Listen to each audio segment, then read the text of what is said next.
Hello, everyone. This is Sunday, June 20th, and I want to welcome you to week 7 of our online astronomy course. And today, Sunday, is the summer solstice. And so this evening at 9:32 Utah time, we're going to change from spring to summer. At that instant, 9:32 in the evening, Earth's rotation axis will be as pointed directly as it can toward the sun. The sun will be as high in the sky, as far above the equator as it can be. And that marks the beginning of summer. So welcome to summer, everybody. And let me tell you a little bit about Module 7. Module 7 is about the terrestrial planets. Those are Mercury, Venus, Earth, that we covered in a previous module, and Mars. So Mercury, Venus, Earth, and Mars are the terrestrial planets. And, you know, there's really quite a variety among them. Mercury is small. It's about the size of our moon. It's heavily cratered like our moon. It has no atmosphere, none really to speak of. And it is closest to the sun. Venus is about twice as far from the sun as Mercury is, and it's about the same size as Earth.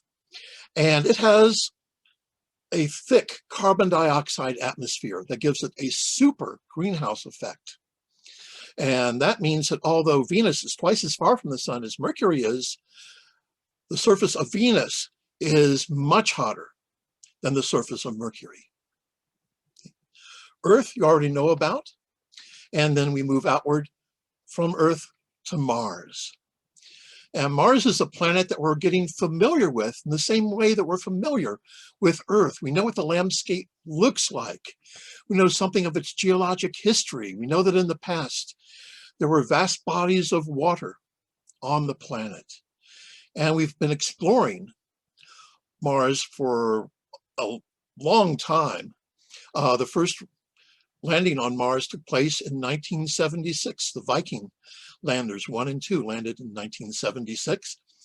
And since then, and more regularly, more recently, we've been exploring Mars with our little rovers and with our helicopter Ingenuity, which is still flying around from time to time, scouting ahead of the Perseverance rover. So you'll be learning all about the histories of these planets.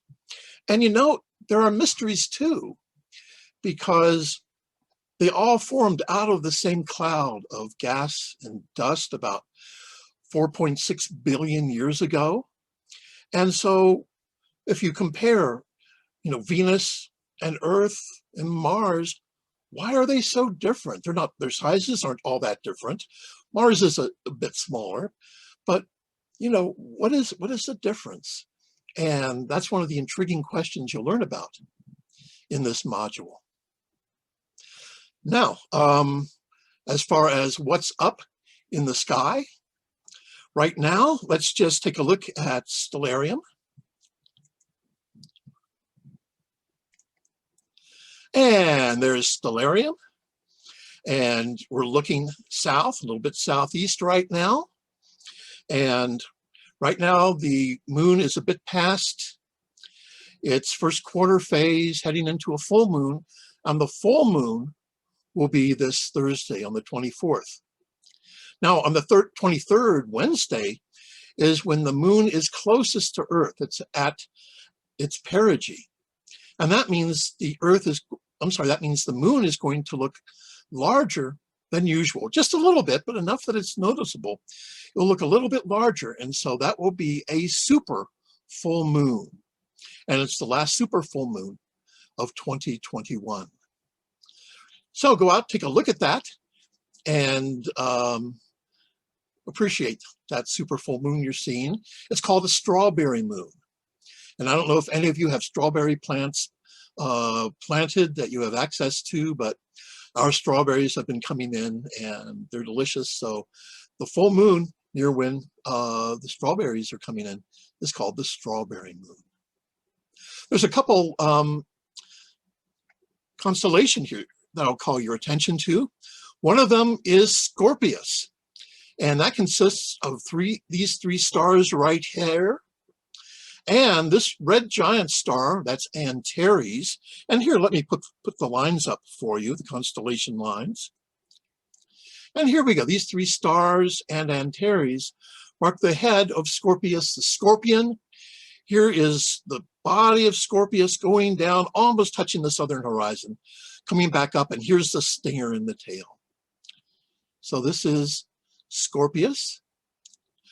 And right now you're looking at 23rd of June. So this is the day of the perigee when the moon is closest to Earth.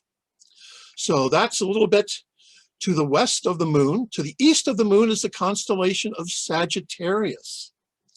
And Sagittarius is a centaur. It's half horse, half man, shooting a bow and arrow. And I'll just show you the figure here real quickly. So there he is, half horse, half man, shooting a bow and arrow. Here's Scorpius the Scorpion. But I'll get rid of those because the asterism, it's a pattern of stars within a constellation. The asterism that I always look for is a teapot. So here's the body of the teapot of Sagittarius right there. Here's the lid of the teapot. Here's the handle. And here over on the right is the spout. And so that is the constellation of Sagittarius. So over here to the west a little bit is Scorpius, and Sagittarius a little bit to the east.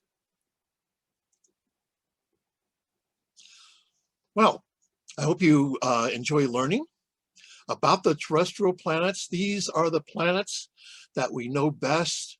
We have landed on Venus. We have landed multiple times on Mars. We have sent orbiters to Mercury. And of course, we know Earth fairly well.